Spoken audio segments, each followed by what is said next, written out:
What exactly is artificial intelligence? We speak of AI when computer systems perform tasks that usually require human intelligence. This includes, for example, recognizing images, making decisions, or engaging in dialogue.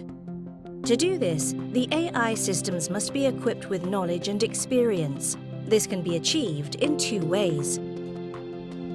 You can program each individual instruction so that the machines solve the task step by step. This is comparable to a cooking recipe or assembly instructions. Alternatively, you can use programs that learn from data themselves. This enables them to detect relevant information, draw conclusions, or make predictions. This is known as machine learning. We all have probably dealt with AI at some point in our lives. When we watch films, listen to music, or shop online, AI gives us recommendations about what we might like. AI is capable of converting spoken language into text and translating it into other languages.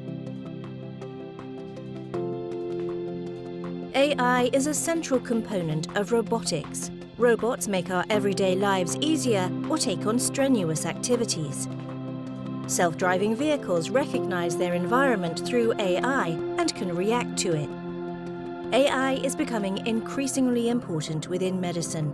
It supports doctors when diagnosing diseases. Also, more and more patients use AI-based apps for initial diagnosis. In the educational sector, AI helps to individualize learning activities, for example, on digital learning platforms. AI is becoming increasingly important. Once we understand how AI works, we can better gauge where it can support everyday activities at home and at work, and where we would rather make our own decisions.